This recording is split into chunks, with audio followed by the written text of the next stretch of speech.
Akhirnya kemudian khalifah diasingkan, khilafah diruntuhkan ketika sudah habis masa-masa itu. Fatatul Arab, gerakan Arab, kemudian memisahkan diri dari Turki. Ini bendera Arab, bendera revolusi Arab. Kira-kira ini warnanya apa? Hijau, hitam, merah, putih. Yang hijau yang mana? Ini atau ini? Pernah lihat bendera Palestina? Merahnya yang mana kalau bendera Palestina? Karena bendera Palestina merahnya yang mana? Merahnya kotaknya kan? Tapi yang jelas ini bukan merahnya. Artinya apa? Bendera revolusi Arab itu adalah yang menginspirasi seluruh bendera-bendera Arab. Benderanya komposisinya merah, hitam, putih, hijau. Dan itu jadi sekarang seluruh bendera Arab warnanya begitu. Ada nggak bendera Arab warnanya biru gitu? Kuning gitu ada? Nggak ada, semuanya pasti dari situ semua. Lah kenapa? Karena diambil dari revolusi Arab. Siapa yang menginisiasi revolusi Arab? Nih orangnya. Namanya Raja Faisal. Nah, ini dia Raja Faisal.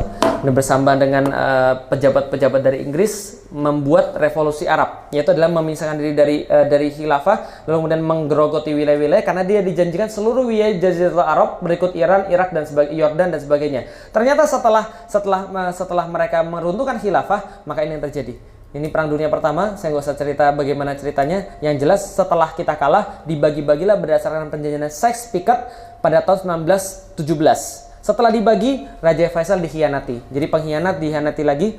Irak dibagi pada siapa? Yordan dibagi pada siapa? Arab baru dikasih pada Ibnu Saud.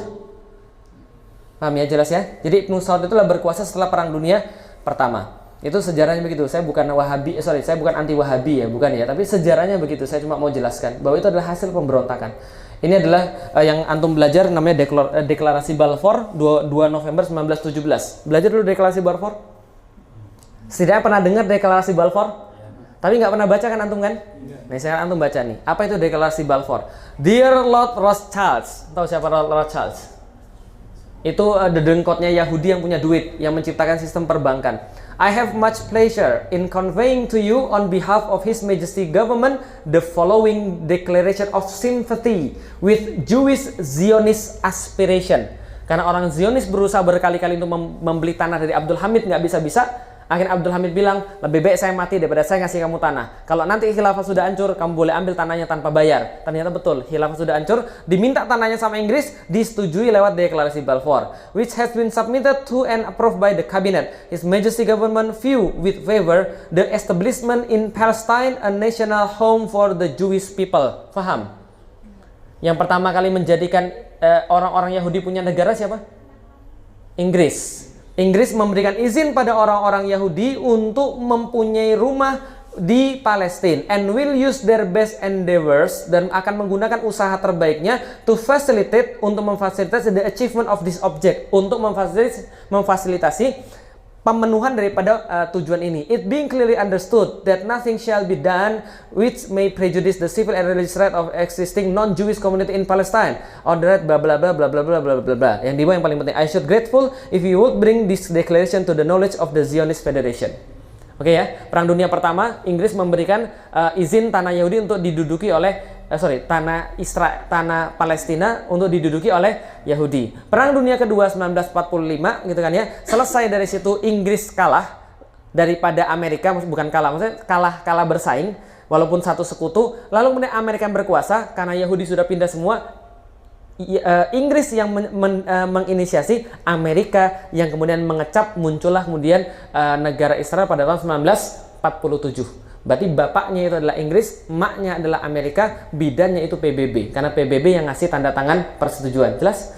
Jadi kalau ada orang bilang, kita harus ngomong sama PBB nih Palestina. Nggak bakal orang mereka yang bikin negara itu.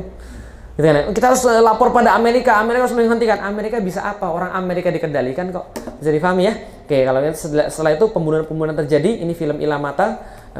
Ngeri sekali gitu kan ya. Sudah habis khilafahnya. Sudah. Ini adalah List of Nations. Yang kemudian sebelum ada PBB, ada LBB memberikan tadi mandat for Palestine terhadap orang-orang Yahudi.